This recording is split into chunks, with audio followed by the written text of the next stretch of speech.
예배의 시간이 되었으므로 다 같이 하나님께 사도신경 고백하겠습니다.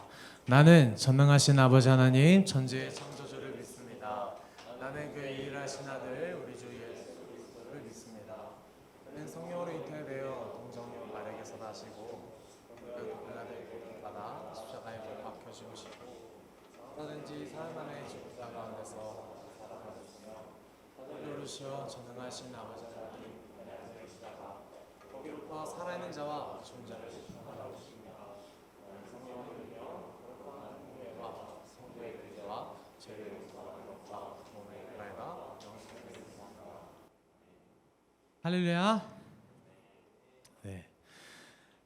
또 한 주간 열심히 잘 살아내셔서 이 자리 가운데 하나님을 함께 기뻐하고자 함께 하신 여러분 모두 환영하고 축복합니다. 늘 하듯이 옆사람, 뒷사람, 앞뒷사람 바라보면서 한 손을 들고 오늘은 뭐 할까 고민했는데요. 좀 줄줄 말고 좀 웃길 수도 있는데요. 처음에 슬픔이라고 해볼까요? 옆사람 바라보면서 슬픔.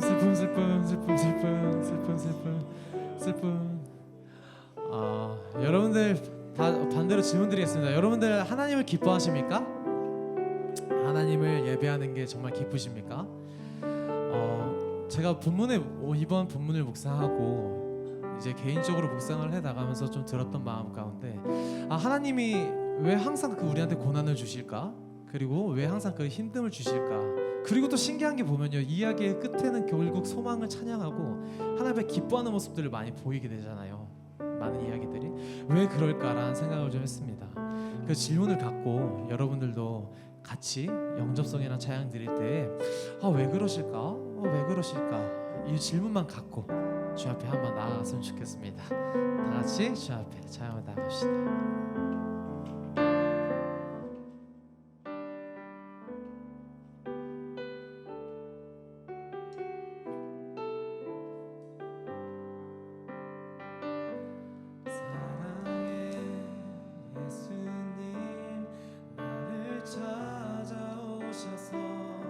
십자가로 대속하사 내 마음 두드리네.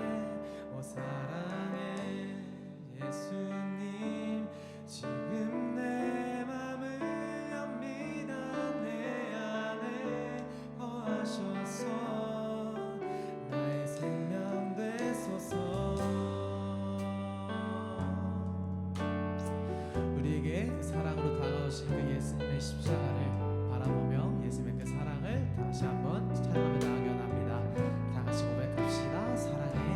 사랑의 예수님, 나를 찾아오셔서 십자가로 대속하사 내 마음 두드리네.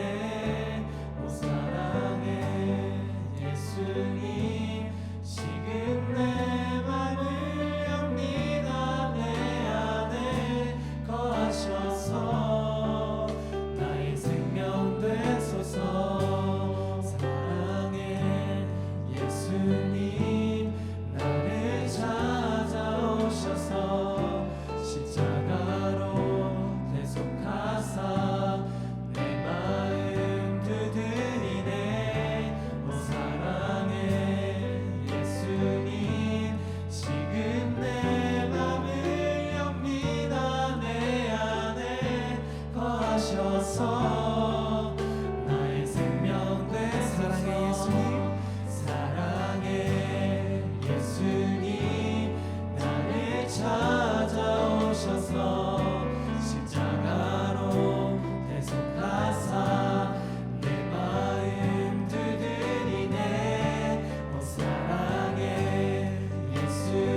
예수님 사랑의 예수님 나를 찾아오셔서 십자가로 대속하사 내 마음 두드리네.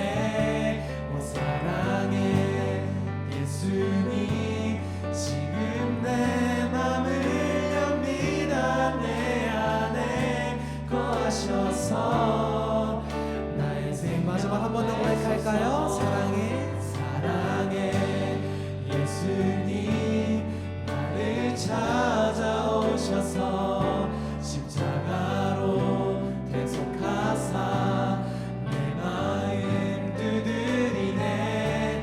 오 사랑의 예수님 지금 내 맘을 엽니다. 내 안에 거하셔서. 이 시간 다같이 기도할 때 내게 주시는 그 마음을 갖고 다같이 함께 기도하며 나아갑시다. 기도합시다. 사랑해 주님 감사드립니다. 아버지 하나님 감사드립니다. 그 사랑의 그 예수님을 저에게 보내셔서 아버지 하나님 정말 이 세상 가운데 생각의 대명사고 정말로 분노의 대명사고 죄의 대명사였던 십자가의 그 모습이 아버지 저희들의 부활의 소망이 되고 부활의 기쁨이 되고 아버지를 누릴 수 있고 아버지를 기뻐하는 십자가의 보혈이 됐음을 고백하오니 아버지 하나님 저희들의 마음을 오셔서 이 지문을 열어주시옵소서. 아버지 하나님 저희들 마음 가운데 오셔서 그 슬픔이 기쁨이 되는 역사를 일어나게 해주시고 그 기쁨의 에너지 그 아버지 기뻐하는 그 힘으로 나아가 아버지 저희들이 전할 수 있게 하시고 전파할 수 있게 하셔서 저희들이 개인의 영역에서 머물러 있는 것이 아니라 정말 우리 공동체를 위해서 기도할 수 있는 사람 되게 하시고 우리가 정말 이 사회를 위해서 기도할 수 있는 사람 되게 하셔서 아버지 하나님 아버지 저희들의 기도가 멈추지 않게 인도하여 주옵소서. 느헤미야가 또 그들에게 이르기를 너희는 가서 살찐 것을 먹고 단 것을 마시되 준비하지 못한 자에게는 나누어 주라. 이날은 우리 주의 성일이니 근심하지 말라. 여호와로 인하여 기뻐하는 것이 너희의 힘이니라 하고. 아멘. 사랑의 마신 주님, 이 기쁨을 저희가 누릴 수 있도록 인도하여 주셔서 허락하여 주셔서 십자가로서 저희를 화해시켜 주셔서 정말 감사드립니다. 아버지를 기뻐하겠습니다. 주님께서 지으신 이 날에 아버지를 기뻐하며 즐거워하며 찬양하며 나가겠습니다. 저희 찬양받게 합당하신 우리 구주 예수 그리스도 이름으로 기도드렸습니다. 함께 영광에서 올려드리겠습니다.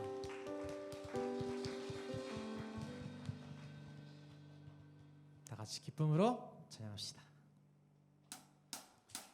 이날은 주가 지으신 날 기뻐하고 즐거워하세. 이날은 주가 지으신 날 기뻐하고 다 같이 이날은 주가 지으신 날 기뻐하고 즐거워하세. 이날은 주가 지으신 날 기뻐하고 즐거워하세. 주를 기뻐하라.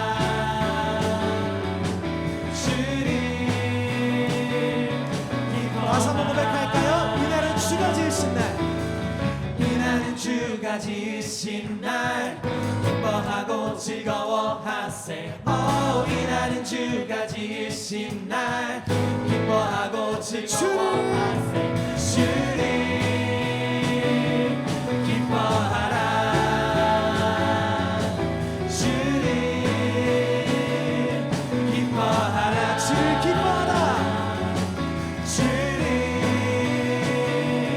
기뻐하라.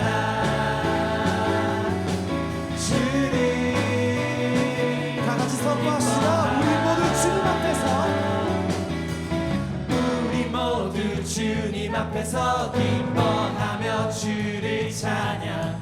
존귀하신 우리 주님을 기뻐하며 찬양하세. 주를 기뻐하라. 주를 기뻐하라. 주를 기뻐하라. 주를 기뻐하라. 다시 한번 고백할까요? 우리 모두 주님 앞에서 기뻐하며 주를 찬양. 존귀하신 우리 주님을 기뻐하며 찬양하세.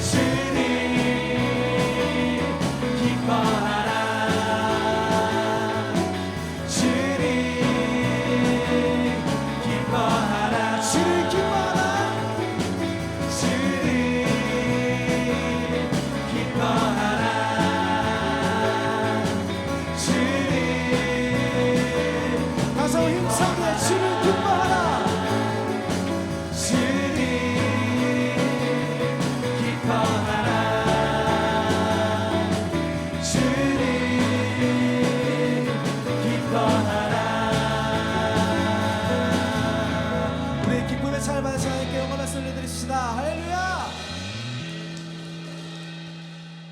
정말로 기쁘신가요? 이날 우리가 살고 있는 이 날 하나님께서 지으심을 믿으십니까? 그리고 이를 위해서 이 즐거워하고 찬양하기 위해서 우리를 부르셨음을 믿으십니까? 다 같이 이를 위해 부르셨네라는 찬양 선포하며 나가기 원합니다. 다 같이 찬양하실까요? 다 찬양 영원히 함께 하시는 그 사랑 우리에게 보이셨네. 모두가 소리 높여 주 찬양의 이를 위해 주를 부르셨네.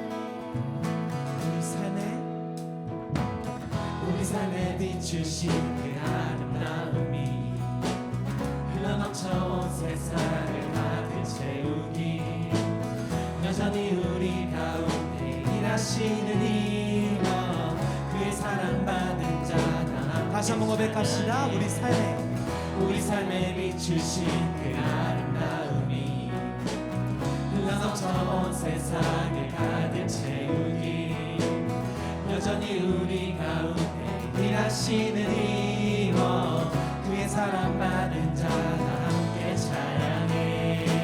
다 찬양해.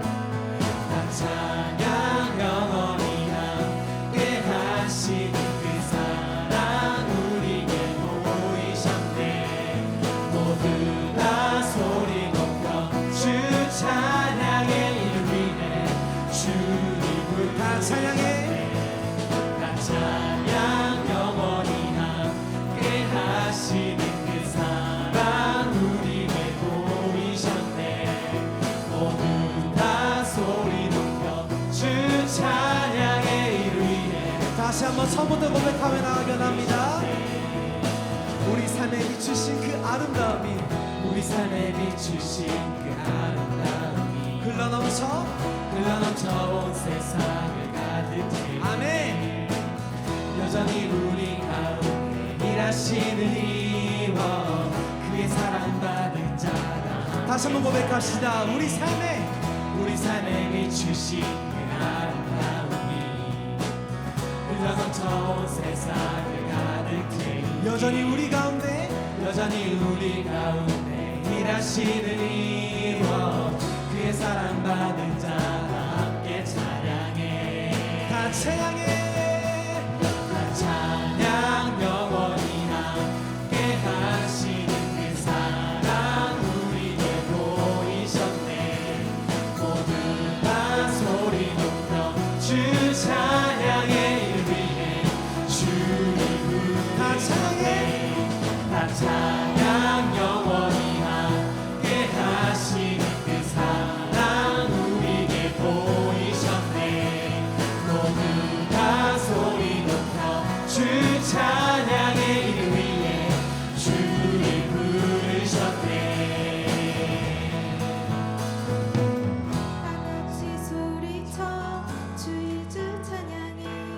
주가 우리 삶 가운데 일하시네. 기뻐하시네. 다같이 소리쳐 우리 주 찬양해. 주가 우리 삶 가운데 일하시네. 다같이 소리쳐. 기뻐하시네. 다같이 소리쳐 우리 주 찬양해. 주가 우리 삶 가운데 일하시네. 기뻐하시네. 다같이 소리쳐 우리 주 찬양해. 주가 우리의 목소리 높여서 고백합시다. 다같이 소리쳐 우리 주 찬양해. 주가 우리 삶 가운데 일하시네. 기뻐하시네. 다같이 소리쳐 우리 주 찬양해. 주가 우리 삶 가운데 일하시네. 기뻐하시네. 다 찬양 영원히 함께 하시는 그 사랑 우리에게 보이셨네. 모두 다 소리 높여 주 찬양의 일 위해 주를 부르네. 다 찬양해. 다 찬양 영원히 함께 하시는 그 사랑 우리에게 보이셨네. 모두 다 소리 높여 주 찬양의 일 위해 주를 부르셨네.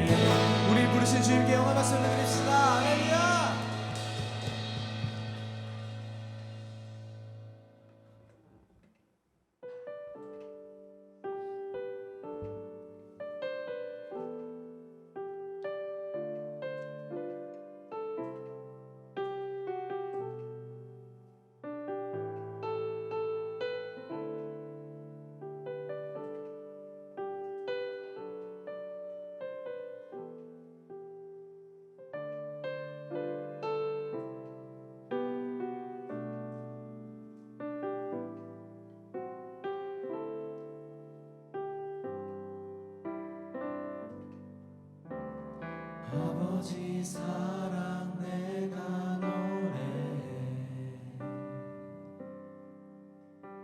아버지 은혜 내가 노래해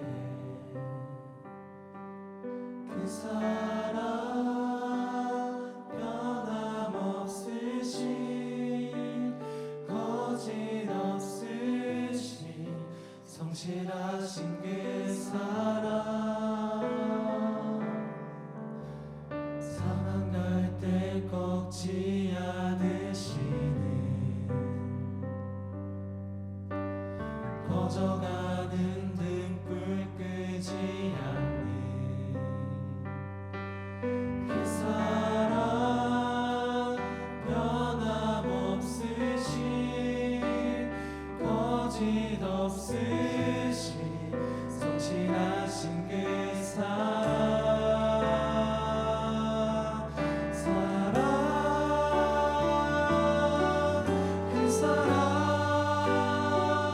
날 위해 죽으신 날 위해 다시 사신 예수 그리스도 다시 오실 그 사랑 죽음도 생명도 천사도 하늘의 어떤 권세도 끊을 수 없는 영원한 그 사랑 예수. 다시 한번 고백하며 나갑시다. 아버지 사랑 아버지 사랑 내가 노래해 아버지 은혜 내가 노래해 그 사랑 변함없으신 거짓없으신 성실하신 그 사랑 상한 갈대 꺾지 않으시는 상한 갈대 꺾지 않으시는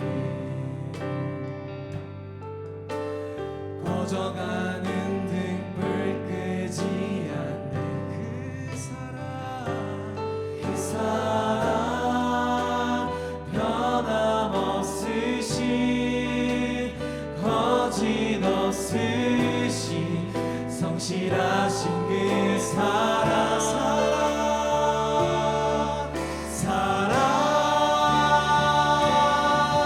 그 사랑 날 위해 죽으신 날 위해 다시 사신 예수 그리스도 다시 오실 그 사랑 죽음도 생명도 천사도 하늘의 어떤 권세도 끊을 수 없는 영원한 그 사랑의 그 사랑 날 위해 죽으신 날 위해 다시 사신 예수 그리스도 다시 오실 그 사랑 죽음도 생명도 천사도 하늘의 어떤 권세도 끊을 수 없는 영원한 그 사랑의 그 사랑 날 위해 죽으신 날 위해 다시 사신 예수 그리스도 다시 오실 그 사랑 죽음도 생명도 천사도 하늘의 어떤 권세도 끊을 수 없는 이 시간 가운데 다 같이 기도할 때에 끊을 수 없는 그 사랑을 붙고 다 같이 기도하며 원합니다. 다 같이 기도합시다. 그 사랑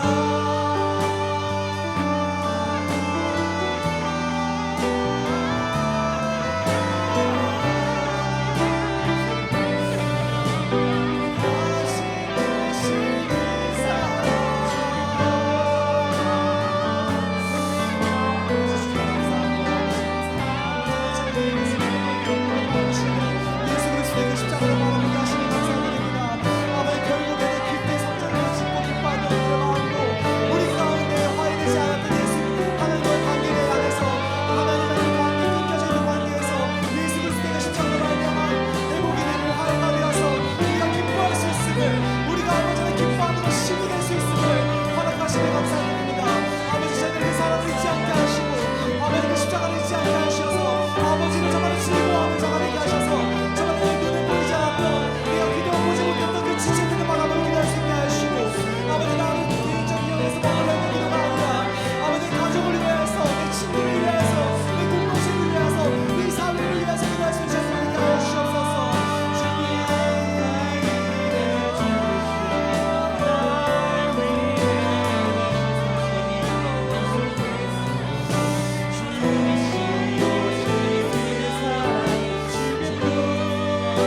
거룩한 주일 주님 앞에 나와 찬양과 예배드리게 하심에 감사드립니다. 이번 주는 특별히 추석 명절을 맞이합니다. 주님께서 우리에게 풍성한 추수의 기쁨을 허락하셨듯이 우리의 삶 속에도 영적인 풍성한 열매를 맺길 원합니다. 주님 말씀 안에서 성장하고 순종하며 깊은 믿음의 열매 맺는 자녀로 살아가게 하옵소서. 때로 우리의 믿음이 연약하여 주님께서 주신 축복을 잊을 때도 있지만 주님께서는 언제나 변함없는 사랑으로 붙잡아 주십니다. 주님께서 주신 축복을 기억하며 이웃을 돌아보고 섬기며 나눔을 실천하는 자녀 되게 하옵소서. 또한 명절을 맞이하여 가족들과 함께하는 시간 속에 사랑과 기쁨으로 가득 차게 하시고 주님 안에서 평화와 화목이 넘치는 복된 명절이 되도록 은혜를 더하여 주시옵소서. 이 시간 주님의 말씀을 듣습니다. 말씀을 선포하시는 목사님을 성령의 권능으로 함께 하시어 주님의 음성을 듣고 말씀과 성령으로 굳건히 세워지는 시간 되게 하옵소서. 우리를 날마다 인도하시고 주님의 은혜 안에서 성장하게 하시는 주님의 선하심을 바라보며 이 모든 말씀 예수 그리스도의 이름으로 기도드립니다.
느헤미야 8장 1절에서 12절까지 말씀입니다. 시간 말씀을 경외하는 마음으로 자리에서 일어서시겠습니다.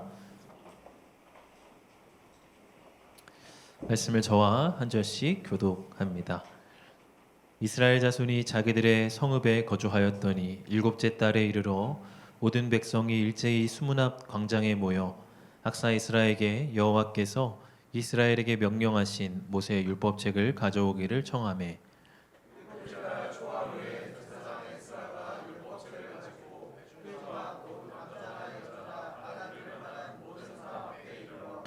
수문 앞 광장에서 새벽부터 정오까지 남자나 여자나 알아들을 만한 모든 사람 앞에서 읽음에 뭇백성이 그 율법책에 귀를 기울였는데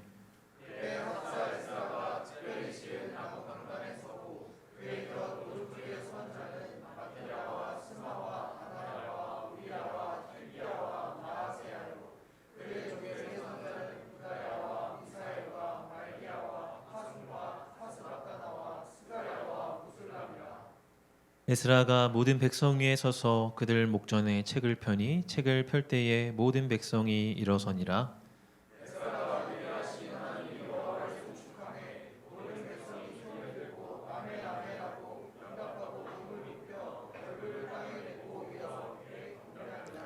예수아와 바니와 세리바와 야민과 악굽과 사부대와 호디아와 마아세아와 그리다와 아사랴와 요사박과 하난과 블라야와 레이 사람들은 백성이 제자리에 서 있는 동안 그들에게 율법을 깨닫게 하였는데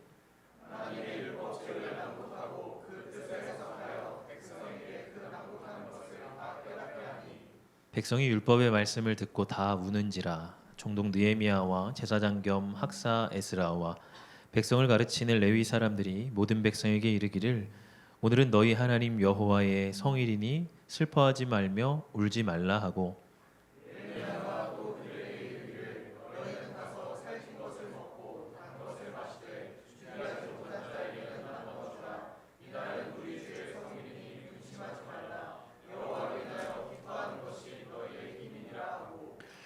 레위 사람들도 모든 백성을 정숙하게 하여 이르기를 오늘은 성일이니 마땅히 조용하고 근심하지 말라 하니 모든 백성이 곧 가서 먹고 마시고 나누어 주고 크게 즐거워하니 이는 그들이 그 읽어 들려준 말을 밝히 알미라.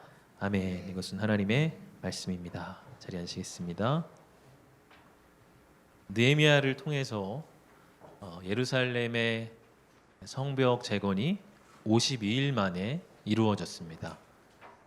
이렇게 빠른 시일 안에 성벽 재건이 이루어질 수 있었던 것은 그만큼 공동체가 한 마음 한 뜻이 되어 힘을 모았기 때문이죠.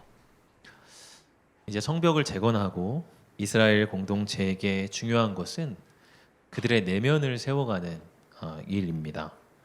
아무리 외부의 성벽을 든든하게 세운다 할지라도 내면의 성벽을 바로 세워가지 않는다면 그들은 어느 때고 또다시 무너질 수 있기 때문이죠.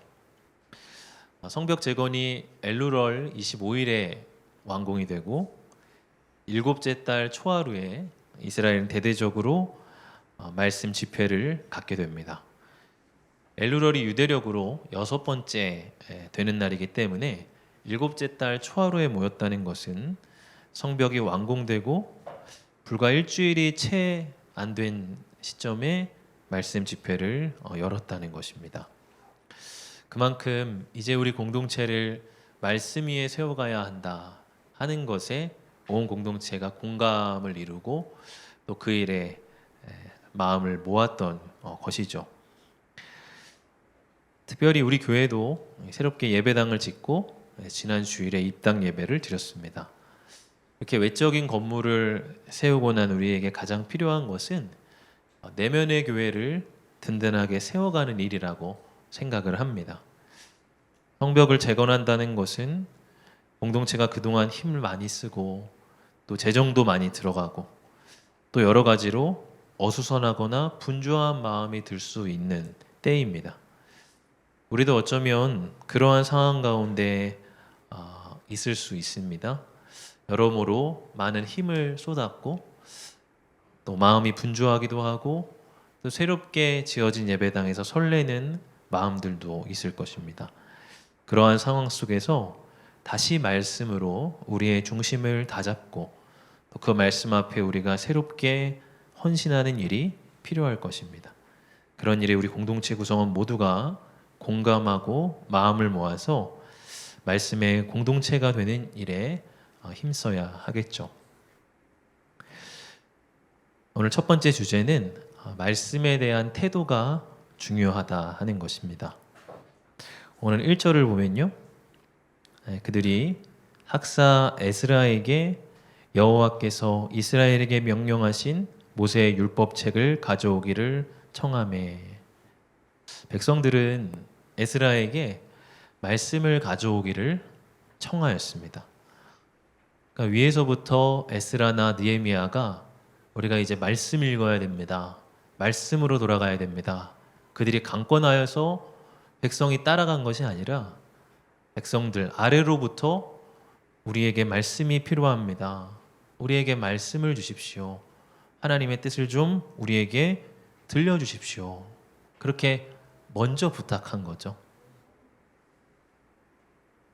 선생님이 공부하라고 위에서부터 시키면 하기 싫지만 학생이 정말 공부해야겠다, 필요성을 느끼고 문제의식을 가지고 공부하기를 원하면 배움의 능률이 훨씬 더 올라가지 않습니까?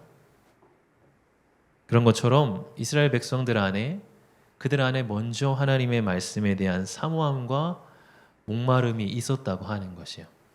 그러니 그 자리에 하나님 말씀의 역사가 나타날 수 있게 되는 것이죠. 이 말씀 집회가 언제, 어디서, 어떻게 열렸는지를 오늘 본문이 우리에게 보여주고 있는데요. 먼저 어디서 열렸는가? 3절의 말씀을 보면 수문 앞 광장에서 이렇게 표현되어 있습니다. 그리고 우리도 광화문 광장 하면 상징성이 있는 공간이죠. 모든 국민들이 뭔가 마음을 모아서 뜻을 모아서 이렇게 나아갈 때 우리는 광화문 광장에 모입니다. 수많은 사람들이 거기에 마음을 함께하는 거죠. 수문학 광장은 그들의 광화문 광장입니다. 수많은 사람, 남자나 여자나 알아들을 만한 모든 사람이 함께 모여서 정말 국가적으로 중차대한 일을 지금 하고 있다는 것을 이 장소가 우리에게 보여주고 있어요. 또한 이 말씀 집회가 언제 열리게 됐는가? 새벽부터 정오까지 이렇게 나와 있습니다. 새벽을 대략 한 오전 6시 정도로 잡는다면 오전 6시부터 오후 12시까지 6시간을 꼬박 말씀을 듣는 시간으로 삼았다고 하는 것이에요. 말씀에 대한 열의가 참 대단하다는 것을 볼 수가 있죠. 이렇게 긴 시간 동안 지금 말씀을 읽는 과정 중에 그들은 어떻게 임하고 있습니까? 뭇백성이 그 율법책에 귀를 기울였다 이렇게 말하고 있습니다. 이 6시간이나 되는 그 시간들을 지루해하거나 불편해한 것이 아니라 정말 귀 기울여서 하나님의 말씀을 들었다고 하는 것이에요. 그만큼 말씀에 대한 사모함, 간절함의 태도가 그들 안에 있었던 것이죠. 하나님은 사모하는 영혼을 만족시켜 주십니다. 말씀에 대한 사모함이 있는 그 자리에 하나님 말씀으로 역사하십니다. 이 말씀에 대한 그들의 태도를 본문에서 더 구체적으로 그들의 외적인 모습에서 우리가 볼 수가 있는데요. 5절의 말씀을 보니까 에스라가 모든 백성 위에 서서 그들 목전에 책을 펴니 책을 펼 때에 모든 백성이 일어서니라. 에스라가 특별히 만든 나무 강단 위에서 하나님의 말씀의 책을 펴니다. 이렇게 말씀의 책을 펴는 순간 모든 백성이 일제히 그 자리에서 일어섰다라고 말을 하고 있습니다. 그리고 우리가 성경 봉독할 때 우리가 다 같이 함께 일어나지 않습니까? 바로 이 말씀에 근거한 것이에요. 그냥 우리가 잠 깨자고 한번 이렇게 한번 일어서 보세요. 그렇게 하는 것이 아니라요. 우리가 일어서는 이유는 하나님의 말씀에 대한 경외함을 우리가 표현하는 것입니다. 우리가 이렇게 재판정에서 판사가 들어오면 모두가 일제히 자리에서 일어서죠. 그것은 그 판사가 그 자리에서 권위를 갖고 있음을, 그 권위에 대해서 경의를 표하고 그 권위를 인정한다는 표시로 모두가 자리에서 이제 일어서는 것입니다. 우리가 말씀 앞에 일어선다는 건 역시도 하나님 말씀이 우리의 삶에 권위가 있으시고 하나님 말씀이 우리를 판단하시고 평가하시는 권위가 하나님 말씀으로부터 나옵니다. 그 권위를 내가 인정하고 존경하고 존중합니다 하는 그런 표시로서 자리에서 일어나는 거예요. 그럼 앞으로 이제 일어나실 때 그런 생각과 마음을 여러분 가지셔야 하겠죠. 여러분 6절에 또한 이렇게 말씀합니다. 에스라가 위대하신 하나님 여호와를 송축하며 모든 백성이 손을 들고 아멘 아멘 하고 응답하고 몸을 굽혀 얼굴을 땅에 대고 여호와께 경배하니라. 이와 같은 이 모습에서 그들이 가지고 있었던 말씀에 대한 기대감, 또 말씀에 대한 사모함, 또 순종하고자 하는 마음들이 잘 느껴집니다. 말씀에 대하여서 우리가 어떤 태도를 갖고 있느냐가 중요하다고 하는 것이요. 신학교를 가면요, 이 조직신학이라고 하는 과목을 배우는데 이 조직신학은 신학을 체계적으로 또 조직적으로 배우는 그런 과목입니다. 이 조직신학에는 신론, 기독론, 성령론, 교회론, 종말론 등등의 이렇게 세부 과목들로 나누어져 있어요. 그런데 그 중에서도 조직신학에서 가장 앞서 배우는 과목이 계시론입니다.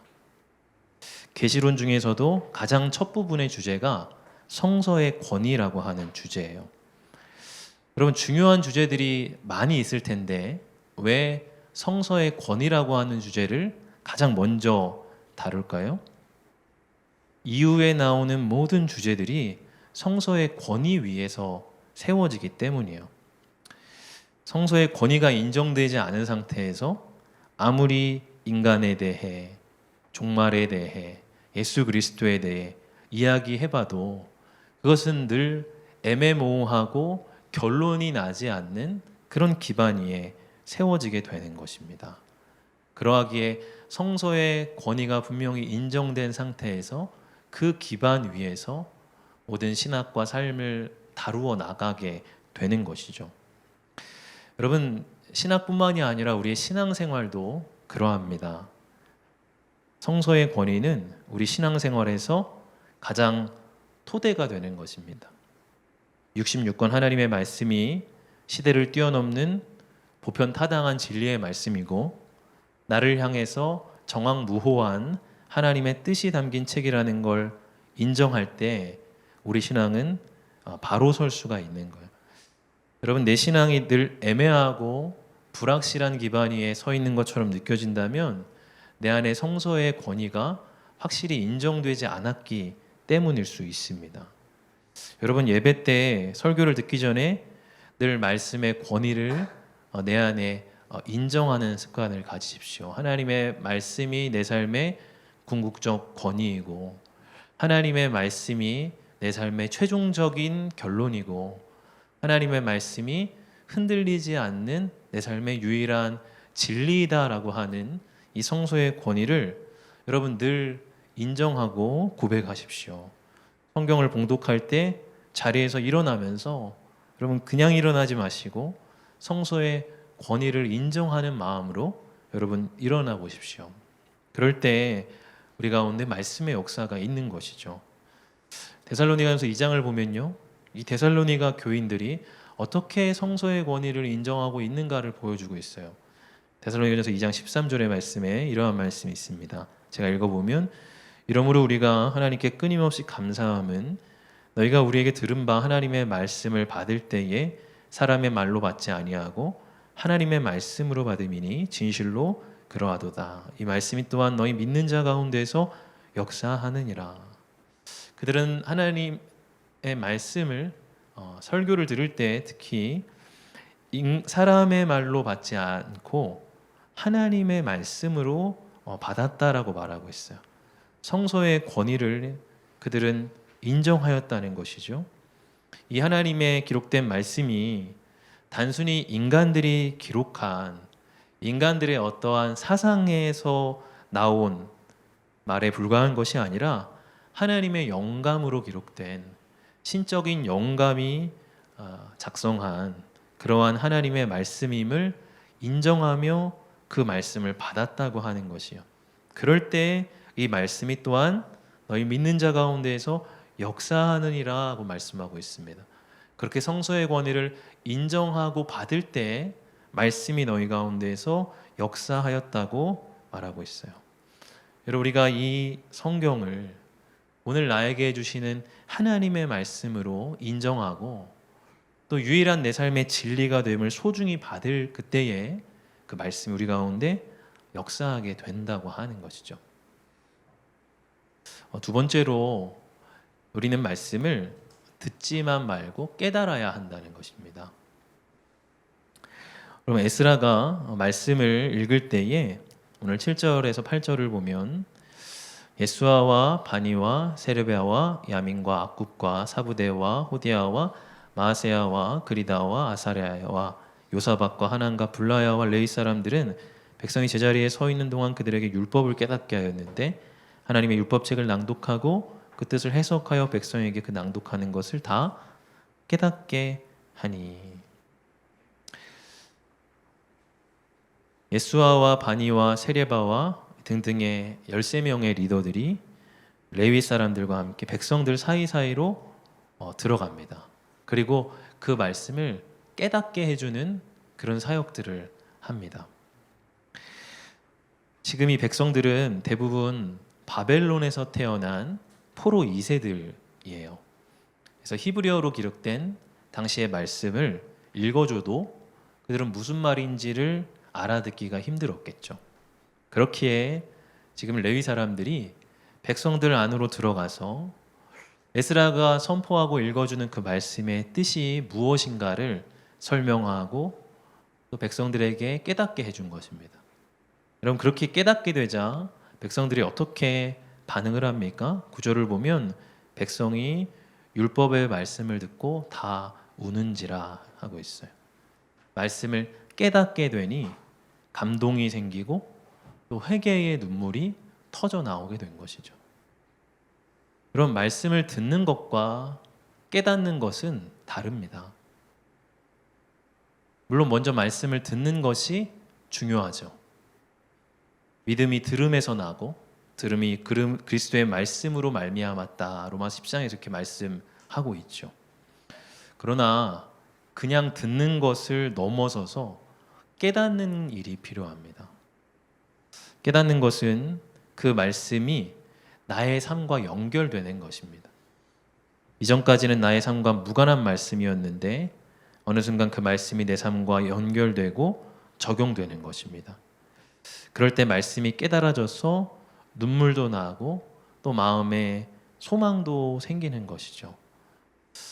성서의 권위를 인정한다고 하는 것이 무조건적으로 아무 생각 없이 듣기만 하라고 하는 그런 말씀이 아니에요. 성서의 권위가 내 안에 인정된다고 하는 것은 그 말씀을 곱씹고 내 안에 새기면서 이해하고 깨달아갈 때 인정되는 것입니다.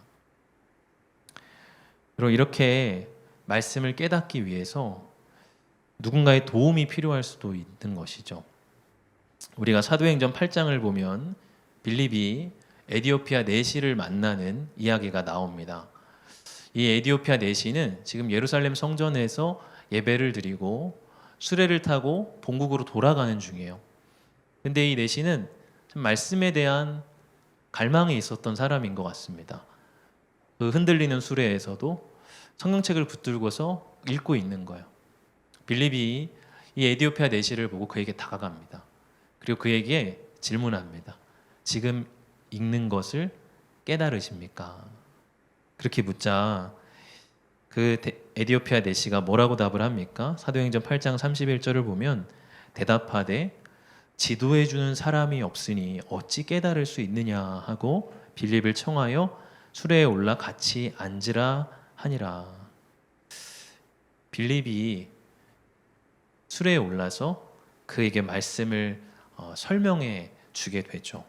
지금 내시는 이사야 53장을 읽고 있었는데 그 53장에 나타나는 도살장으로 끌려가는 어린 양이라는 존재가 누군지가 이해가 안 되는 거예요. 근데 빌립은 거기서 나오는 어린 양이 바로 우리의 죄를 대신하시는 예수 그리스도라고 하는 것을 여러 가지 말씀을 근거로 하여서 그에게 가르쳐 줍니다. 그렇게 말씀을 깨닫게 되자 드디어 이 에디오피아 내시의 마음이 뜨거워지고 또 그 자리에서 세례를 받게 되는 것이죠. 여러분, 때로 우리 안에도 이런 주고받는 도움들이 있어야 합니다. 저는 오늘 이 본문에서 설교와 이 소그룹의 관계가 묵상이 돼요. 에스라가 나무 강단에서 말씀을 백성들을 향해 읽어주고 선포하는 것을 설교라고 한다면 이 13명의 리더들이 또 레위인들과 함께 그들을 중심으로 백성들이 모인 것은 소그룹이라고 할 수가 있겠죠. 그들은 설교만 듣고 돌아가지 않았습니다. 소그룹으로 모여서 리더를 중심으로 하여서 함께 말씀의 뜻을 깨닫고 또 그 말씀을 적용하는 시간을 가졌어요. 그럴 때에 말씀의 은혜가 배가 되고 마음의 감동이 일어나고 또 그들의 삶이 세워졌다고 하는 것이죠. 설교만으로는 충분하지 않습니다. 설교에서 모든 걸 다 다룰 수가 없기 때문에 그렇죠. 설교가 끝나면 소그룹으로 들어가서 들은 말씀을 가지고 더 심화하는 시간을 가져야 합니다. 잘 이해가 안 되는 말씀이 있다면 물어보기도 하고 또 이 말씀을 어떻게 삶과 연결시킬지 적용하고 또 기도의 제목들을 나누는 그런 시간을 가져야 합니다. 리더가 그 시간들을 이끌어 가겠지만 또 서로가 서로를 가르치고 배우는 자리가 되어야 합니다. 골로새서 3장 16절에 그리스도의 말씀이 너희 속에 풍성히 거하여 모든 지혜로 피차 가르치며 권면하고 이렇게 말씀하고 있기 때문이에요. 그리스도의 말씀이 풍성히 거하여 서로 지혜롭게 피차 가르치라고 말을 하고 있습니다. 그 소그룹은 서로가 서로에게 배우고 가르치고 함께 말씀을 깨달아가는 시간이 되어지는 것이죠. 이렇게 설교와 소그룹은 상호 보완적인 관계 속에 있습니다. 여러분, 소그룹을 소중히 여기기를 바랍니다. 소그룹 시간을 말씀 중심으로 가꾸어 갈 수 있기를 바랍니다. 삶을 나누더라도 먼저 말씀을 나누고 그 말씀 안에서 삶을 나누어 보십시오. 소그룹은 말씀 안에서 내 삶이 재해석되는 시간입니다. 삶을 그냥 내 시각으로 나누는 것이 중요한 게 아니라요, 말씀 안에 내 삶을 새롭게 재해석하는 게 중요한 거예요. 그것이 말씀이 깨달아지는 시간이 되는 것이거든요. 그렇게 함께 깨닫는 일에 힘쓸 때에 성령이 그 자리 가운데서 역사하신다는 것이, 여러분 듣기만 하지 마시고 들은 그 말씀을 깨닫도록 힘쓰십시오. 깨닫는 데까지 나아가기를, 여러분 서로가 서로를 돕고 성령의 도우심을 의지해야 한다는 것입니다.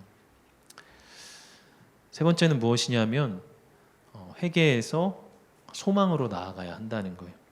오늘 9절의 말씀인데요. 백성이 율법의 말씀을 듣고 다 우는지라. 총독 느헤미야와 제사장 겸 학사 에스라와 백성을 가르치는 레위 사람들이 모든 백성에게 이르기를 오늘은 너희 하나님 여호와의 성일이니 슬퍼하지 말며 울지 말라 하고. 백성이 이 말씀 앞에서 말씀을 깨닫게 되자 막 눈물을 흘립니다. 회개의 눈물, 통회하고 자복하는 눈물이었죠. 그런데 그렇게 울고 있는 백성들을 향해서 에스라와 느헤미야는 슬퍼하거나 울지 말라 그렇게 말하고 있어요. 여러분, 회개의 눈물은 귀한 거죠. 말씀 앞에 우리 자신을 비추면서 때로 그렇게 눈물 흘리는 시간이 우리에게는 참 중요합니다. 그런데 왜 슬퍼하거나 울지 말라고 그렇게 말하고 있겠습니까? 10절을 보면은 이날은 우리 주의 성일이니 근심하지 말라. 여호와로 인하여 기뻐하는 것이 너희의 힘이니라 하고. 여호와로 인해 기뻐하는 것이 우리의 힘이 되기 때문이라고 말하고 있습니다. 나의 죄에 대해서 회개하고 슬퍼하는 것이 필요합니다. 중요합니다. 그러나 거기서만 끝난다면 그것이 우리의 힘이 될 수는 없죠. 때로는 그것이 너무 과도해서 자기에 대한 자신감 상실이나 지나친 죄책감에 빠질 수도 있습니다. 때로 기독교가 인간에 대해서 너무 부정적이고 죄만을 너무 강조하는 것 같다는 오해를 받는 것도 이 때문이죠. 그러나 오늘 본문은 우리에게 슬퍼하거나 근심하지 말고 여호와로 인하여 기뻐하라고 말씀하고 있습니다. 그것이 우리의 힘이 되기 때문이라고 말하고 있습니다. 여호와로 인하여 기뻐한다는 것이 여러분 무엇일까요? 바로 하나님께 소망을 두는 것이죠. 우리는 비록 말씀의 기준에 부합하지 못했고 또 현재의 내 삶과 현실은 어둡고 또 불안정해 보여도 내 삶에 하나님께서 이렇게 일하시리라고 하는 소망을 바라보는 것이에요. 그것이 여호와로 인하여 기뻐하는 것이고 또 그로 말미암아 우리는 힘을 얻게 되는 것입니다.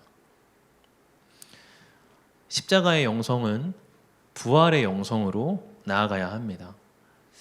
나의 죄에만 붙들려 있는 것이 아니라 나의 죄를 이기시고 부활하신 예수 그리스도를 바라봐야 됩니다.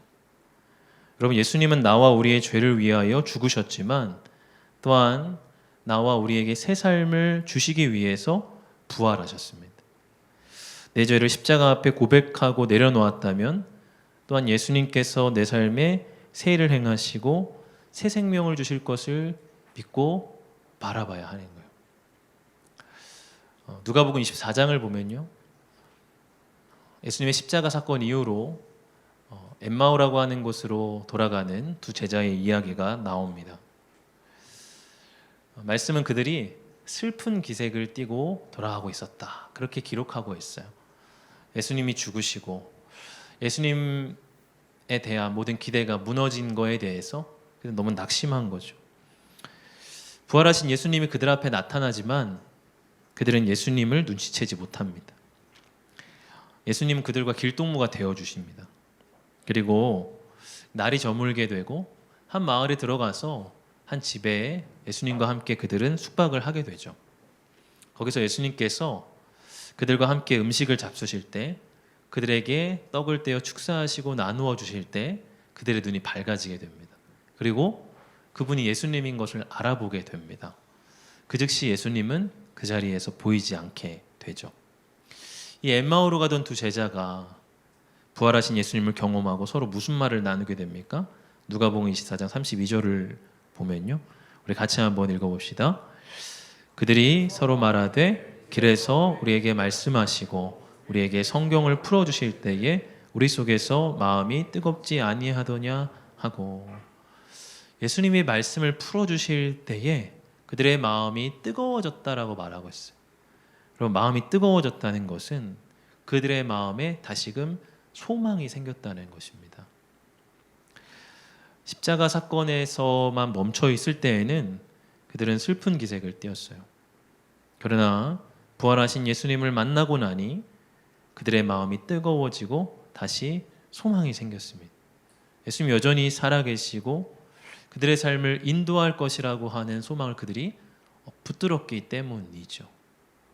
우리가 말씀을 읽을 때에도 이와 같은 역사가 우리 가운데 나타나야 하는 것입니다. 교회사 속에서 이 주일을 일컬어서 작은 부활절이라고 그렇게 별명으로 부릅니다. 심지어 이 사순절 기간에도 이 주일만큼은 그 40일에 포함시키지를 않았어요.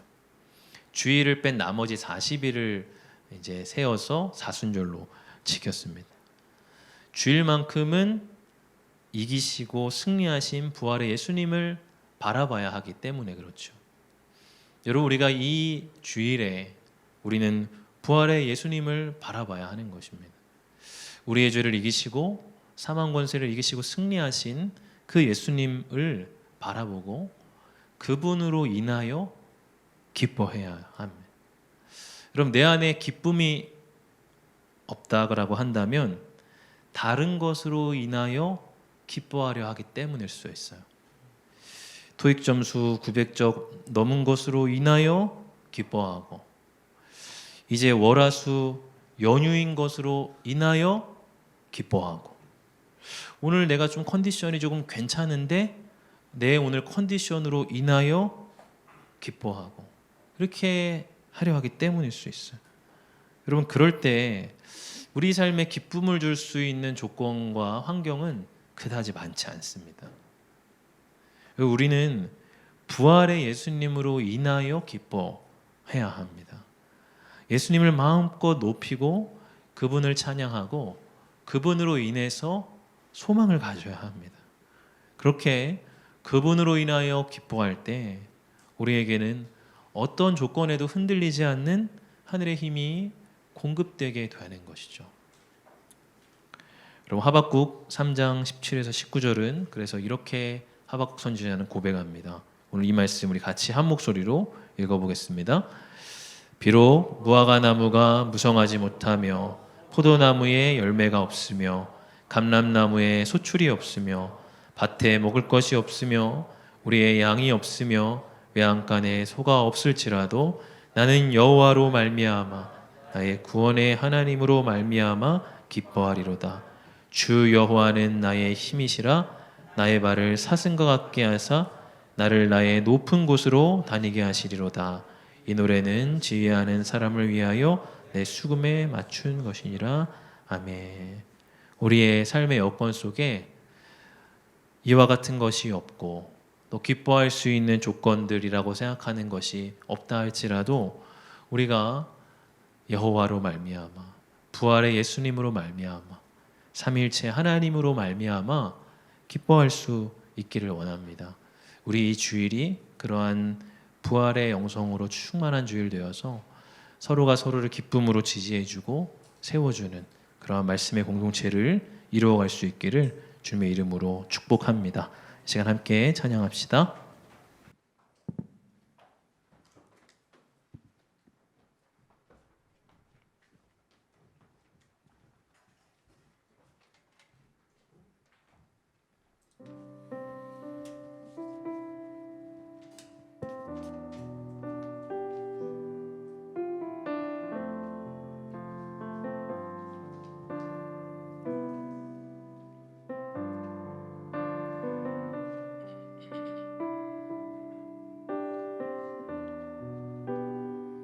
이 시간 우리 말씀 앞에서 경외함으로 찬양합니다.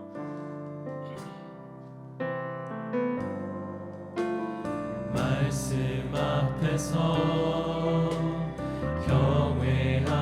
경외함으로 주께 홀로 섭니다.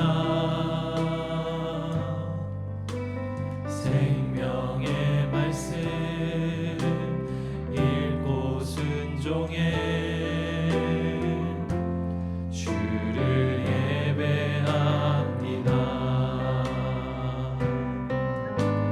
기록된 말씀 힘이 있어서 진리로 우리 거룩게 하며 거룩한 말씀 세세 영원히 복음이 되어 말씀하시네. 하나님 말씀에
우리 시간 같이 기도합시다. 오늘 말씀이 우리에게 참 시의적절하게 주시는 하나님의 뜻이라고 생각을 합니다. 우리가 이렇게 새성전에 입당하고서 우리가 가야 할 방향, 어떻게 보면 새롭게 도약해야 되는 이 순간에 우리가 서야 할 기반은 바로 하나님의 말씀입니다. 우리는 계속 하나님 말씀 중심의 공동체가 되기를 추구해 왔고, 지금도 우리가 그런 마음의 공감대를 가지고 있지만 다시 우리의 마음에 재헌신이 필요한 시점인 것 같아요. 여러 가지로 인해서 좀 우리의 마음과 질서가 흐트러져 있을 수도 있습니다. 정말 우리 공동체에 말씀이 가장 중요하고 말씀이 중심된 공동체가 되어야 한다는 그 하나님의 부르심에 우리가 조금 약해져 있을 수도 있어요. 그리고 어떤 인간적인 어떠한 것으로, 어떤 외적인 것으로, 혹은 다른 우리의 무언가로 우리 공동체를 이렇게 가꿔가고자 하는 그런 생각들이 우리 안에 작용하고 있을 수 있습니다. 그런데 제가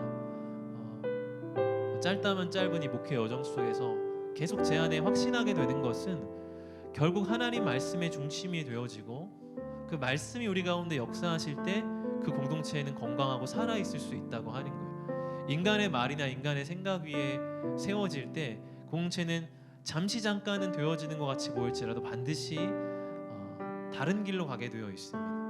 그리고 우리가 재헌신해야 되는 시점인 것 같아요. 하나님 말씀이 우리의 삶의 기준이요, 진리요, 궁극적인 권위입니다.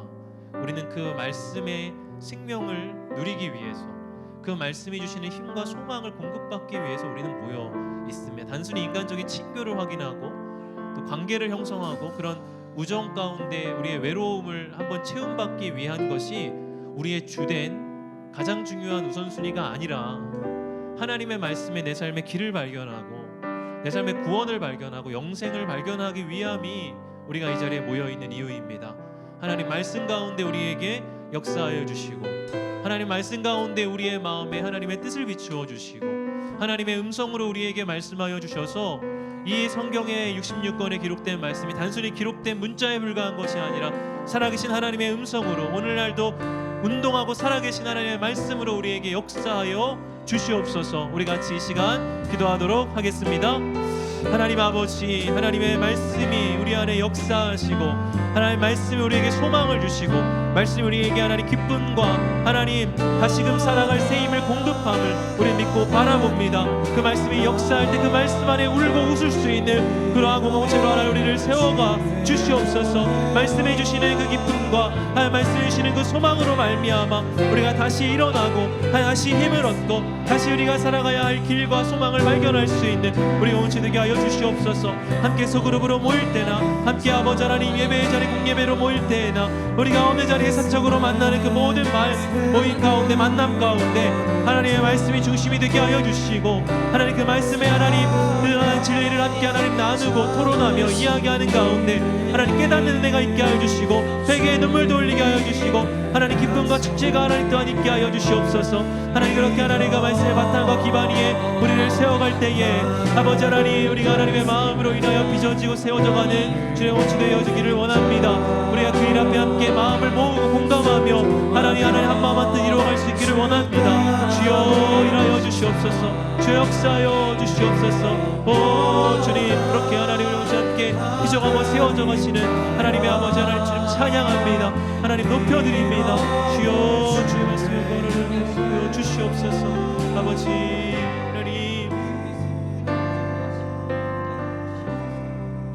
하나님 우리가 하나님의 말씀이 흥왕하는 공동체가 되기를 원합니다. 그 말씀 앞에 울고 웃는 공동체가 될 수 있기를 원합니다. 때로 그 말씀이 예리한 검과 같이 우리의 심령 골수를 찔러 쪼갤 때에 하나님 그 앞에서 회개의 눈물을 흘리는 은혜가 있게 하여 주시옵소서. 때로 그 말씀이 우리에게 힘이 되고 소망이 되어서 다시 우리를 세우고 다시 살아갈 이유를 발견하게 하는 그런 말씀으로 또한 역사하여 주시옵소서.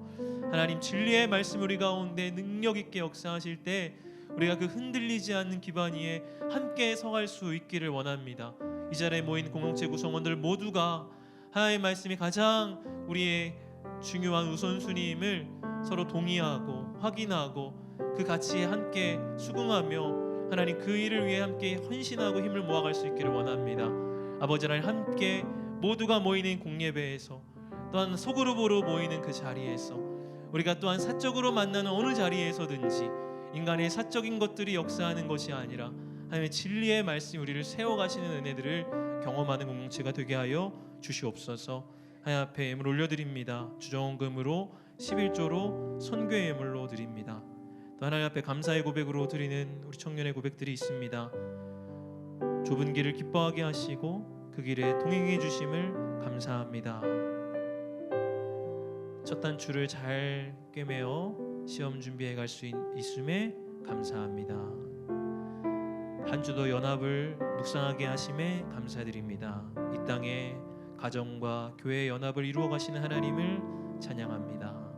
하나님, 우리 청년들의 삶의 갈피갈피마다 감사의 고백들이 흘러 넘치게 하여 주시고 하나님 앞에 표현하게 하여 주시고 고백하게 하여 주시고 당당히 그 감사를 드러내는 귀한 우리 청년들의 삶이 되게 하여 주옵소서. 감사를 드리며 예수님 이름으로 기도하옵나이다. 아멘.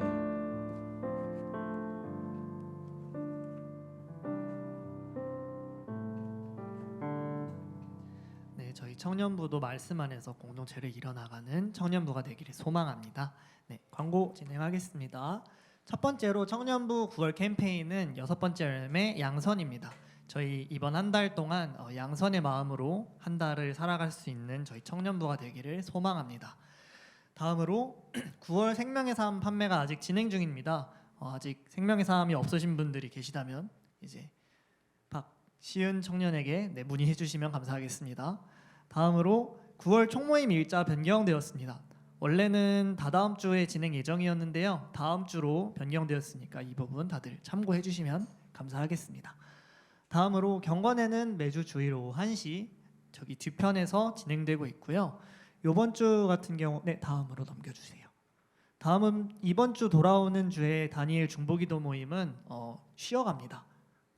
네, 지금 광고가 지금 잘못 나왔는데 이번 주 다니엘 기도회는 추석 연휴로 쉬어가니까 각자의 기도회 자리 가운데서 지켜주시면 감사하겠습니다.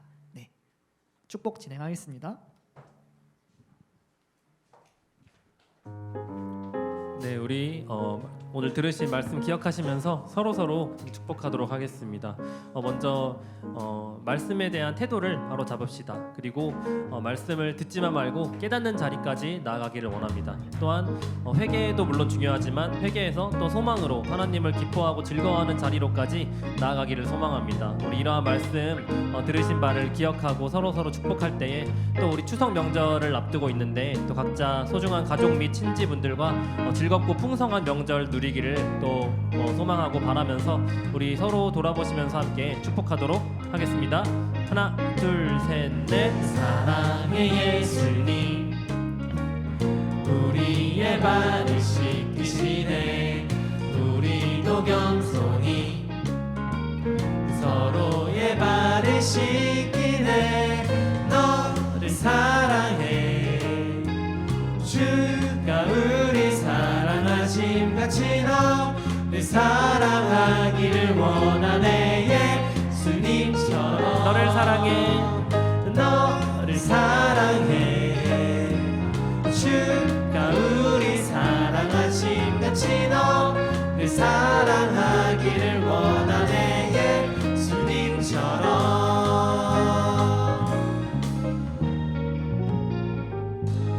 우리 주 예수 그리스도의 은혜와 하나님의 사랑과 성령의 교통하심이 말씀의 공동체를 이루어 그 말씀 위에 우리의 삶을 세워가기를 시간 소망하고 결단하는 이 자리에 모인 모든 주의 백성들 머리 위에 이제로부터 영원까지 함께 하시기를 간절히 축원하옵나이다. 아멘.